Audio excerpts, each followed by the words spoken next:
Hello दोस्तों, एक बार फिर से स्वागत है आपका FETI प्रो चैनल पर। आज हम ऑफिशियल जो क्वेश्चन पेपर था JNU 8 अक्टूबर MA हिंदी का, बहुत से स्टूडेंट्स की मांग पर हमने अपने बहुत से शोध कार्यों के अनुसार इसे कंप्लीटेड किया है। यहाँ हम आपके साथ शेयर करने वाले हैं कुछ क्वेश्चंस जो इस बार 2020 में JNU MA हिंदी के क्वेश्चन पेपर में आए थे। यहाँ पर हमने शोध संकलन के आधार पर बहुत सारे क्वेश्चन जुटा पाए हैं जो आपके सामने प्रस्तुत कर रहे हैं। जैसे ही JNU MA हिंदी का ऑफिशियल जो क्वेश्चन पेपर होता है वो रिलीज होता है, हम उसका पूरा आंसर की सहित आपको जरूर से ज़रूर प्रोवाइड कराएंगे। लेकिन तब तक के लिए हमने यहाँ पर शोध संकल्पना के आधार पर जो क्वेश्चंस जुटा पाए हैं वो आपके साथ शेयर करना चाहते हैं। तो क्वेश्चन पेपर 2020 MA हिंदी में जो लोग 2021 के JNU MA हिंदी एंट्रेंस के लिए तैयारी कर रहे हैं उनके लिए एक बार सबक की बात है कि देखें वो लोग किस प्रकार से यहाँ पर पा सकते हैं आसानी से इंट्रेंस में अपनी भागीदारी जो होती है उसमें आप पा सकते हैं एडमिशन। तो देखिए किस प्रकार के क्वेश्चंस आते हैं। तो चालू करते हैं वीडियो को। यदि चैनल पर नए हैं तो कृपया चैनल को सब्सक्राइब करें, क्लिक करें बेल आइकन को और फिर क्लिक करें बेल आइकन को और ऑन करें क्लिक करें black icon for regular updates, नए नए अपडेट्स के लिए। यहाँ पर पहले क्वेश्चन की बात कर लेते हैं। निम्न में से कौन सी रचना प्रेमचंद की आदर्शपरक कहानी नहीं है? यहाँ पर 4 ऑप्शंस बताए गए दोस्तों। यहाँ पर हम आपको बता दे रहे हैं कि जो ऑप्शंस दिए गए इनमें थोड़ा सा हेर फेर हो सकता है, लेकिन जो क्वेश्चन वो एकदम एग्जैक्ट हैं। तो आप ऑप्शन दिए गए उन पर ज़्यादा ध्यान न दें, आप क्वेश्चंस पर ध्यान दें कि किस प्रकार से JNU एंट्रेंस MA हिंदी में क्वेश्चंस पूछे जाते हैं। यदि आपको इनके आंसर्स और क्वेश्चंस और ज़्यादा से ज़्यादा पता है तो कमेंट के माध्यम से आप हमें बता सकते हैं, हमारे साथ शेयर कर सकते हैं। तो यहाँ पर 4 ऑप्शंस दिए गए हैं। बड़े घर की बेटी, दूसरा ऑप्शन कफन, तीसरा ऑप्शन बूढ़ी काकी, चौथा ऑप्शन पंच परमेश्वर।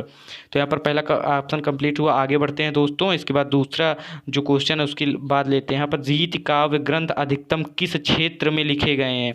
यहाँ पर ऑप्शन दिए गए हैं अवध, ब्रज, पूरब, दक्षिण क्षेत्र में। यानी कि अवध क्षेत्र से या ब्रज क्षेत्र से, पूरब क्षेत्र से या दक्षिण क्षेत्र है। यहाँ पर आपको अपने आंसर भी क्लिक करने हैं। आप हमें कमेंट के माध्यम से अपने रिएक्शन जरूर दें, इससे हमें एक मोटिवेशन मिलता है जिससे हम अनेक वीडियो आपके लिए साझा कर सकते हैं। इसके बाद आगे बढ़ते हैं। तीसरा क्वेश्चन देखते हैं। रामचंद्र शुक्ल ने किस निबंधकार को निबंध का स्टील कहा है? यहाँ पर 4 ऑप्शन बताए गए। प्रताप नारायण मिश्र, भारतेंदु हरिश्चंद्र, जयशंकर प्रसाद, हजारी प्रसाद द्विवेदी। ये 4 ऑप्शंस बताए गए हैं। इसके बाद आगे बढ़ते हैं और देखते हैं 4वां क्वेश्चन जो है 10वां हिंदी साहित्य सम्मेलन आयोजित हुआ, यानी कि 10वां हिंदी साहित्य सम्मेलन कहाँ पर आयोजित हुआ? यहाँ पर ऑप्शन दिए गए नागपुर, वाराणसी, इलाहाबाद, जोहानबर्ग जो कि अमेरिका में स्थित है।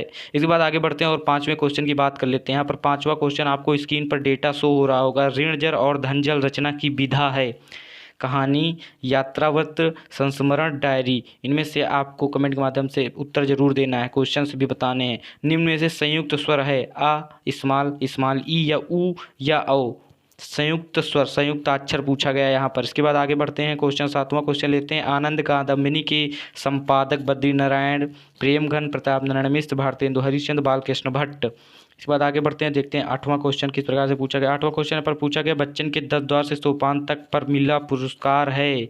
यहाँ पर मिल लिख गया है, यहाँ पर मिला होना चाहिए, मिला पुरस्कार है। पर आप ध्यान न दें, यहाँ पर क्वेश्चन के माध्यम से आप देखिए हम यहाँ पर मिला करके आपको दिखा रहे हैं। मंगला प्रसाद ज्ञानपीठ साहित्य अकादमी नोबेल पुरस्कार। आगे बढ़ते हैं, क्वेश्चन देखते हैं। 9वां क्वेश्चन कौन सा पूछा गया था? यहाँ पर 9वां क्वेश्चन कर्मवीर भारत निम्न में से किसकी उपाधि है? यानी कर्मवीर भारत निम्न में से किसकी उपाधि है जो कि दी गई? माखनलाल चतुर्वेदी, रामचंद्र शुक्ल, प्रेमचंद या अज्ञेय। के बाद आगे बढ़ते हैं। निम्न में से कौन सी रचना थर्ड जेंडर पर आधारित है? तो दोस्तों आप कमेंट के माध्यम से हमें अपना आंसर जरूर दें। थर्ड जेंडर पर आधारित रचना किस प्रकार से बताई गई है? कमेंट के माध्यम से जरूर हमें उत्तर देने का प्रयास करें। आप यहाँ पर ऑप्शन हम नहीं बता रहे हैं आपको, यहाँ पर आपको रिएक्शन देना है। आगे बढ़ते हैं, देखते हैं 11वां क्वेश्चन। चरण कमल बंधव हरिराई, यहाँ पर आपको अलंकार पूछा गया था। रूपक, उपमा, भ्रांतिमान, उत्प्रेक्षा। कौन सा अलंकार यहाँ पर पूछा गया है? आप डिसाइड कीजिए। निर्दिन बरसत नयन, हमारे 12वां क्वेश्चन देखते हैं। निर्दिन बरसत नयन हमारे किसकी पंक्तियाँ यहाँ पर पूछी गई थी? सूरदास, गोस्वामी तुलसीदास, रत्नाकर, मीराबाई। किसकी पंक्तियाँ हैं? जो लोग इसे पढ़े हुए हैं, गूढ़ अध्ययन किए हुए हैं, वे आराम से टिक मार सकते थे। ये क्वेश्चन, कुछ क्वेश्चन यहाँ पर सरल भी पूछे गए थे पंक्तियों में, कुछ क्वेश्चन पंक्तियों में बहुत कठिन आए थे। आगे बढ़ते हैं, कबीर परिचयी के रचनाकार यहाँ पर पूछे गए नंददास, कबीरदास, विद्यापति, नाभादास, कौन से हैं इनमें से। इसके बाद आगे बढ़ते हैं और जो देखते हैं 14वां क्वेश्चन। 14वां क्वेश्चन यहाँ पर पूछा गया हिंदी की प्रथम एकांकी कौन सी है। बादल की मृत्यु, दीपदान, सीमा रेखा, पृथ्वीराज की आंखें। आगे बढ़ते देखते हैं 15वां क्वेश्चन हमारा क्या है। हंस पत्रिका के संपादक हैं प्रेमचंद, राजेंद्र अवस्थी, राजेंद्र कुमार। या अब यहाँ पर जो हमारा ऑप्शन चालू होते हैं, यहाँ पर पहला ऑप्शन फर्स्ट हुआ, सेकेंड बी ऑप्शन, थर्ड हुआ आई, तीसरा ऑप्शन जो है थर्ड है, इनमें से कोई नहीं, चौथा ऑप्शन यहाँ पर दिया गया है। भारत सौभाग्य किसका नाटक है। 16वां क्वेश्चन यहाँ पर इंपॉर्टेंट क्वेश्चन है दोस्तों, यहाँ पर बहुत इंपॉर्टेंट क्वेश्चन हम शेयर कर रहे हैं आपके साथ। ये चैनल पर आप नए हैं, कृपया चैनल को सब्सक्राइब जरूर करें, क्योंकि यहाँ पर बहुत ही शोध संकल्पना के आधार पर, बहुत ही मेहनत के आधार पर ये क्वेश्चन जुटाए गए हैं। भारतेंदु हरिश्चंद्र, प्रताप नारायण मिश्र, बालकृष्ण भट्ट, जयशंकर प्रसाद। भारत सौभाग्य किसकी रचना का नाटक है, जो किसका है यहाँ पर बताया गया है। तो दोस्तों यहाँ पर इतने क्वेश्चन हम शोध संकल्पना के आधार पर जुड़ा पाए थे, जो आपके सामने हमने शेयर किए। इसके बाद दोस्तों यदि आपने चैनल को सब्सक्राइब नहीं किया तो प्लीज़ सब्सक्राइब करें, बेल आइकन को ऑन करें।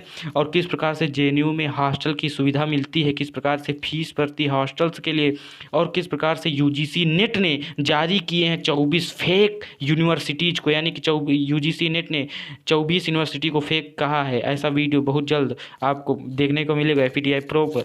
Thanks for watching.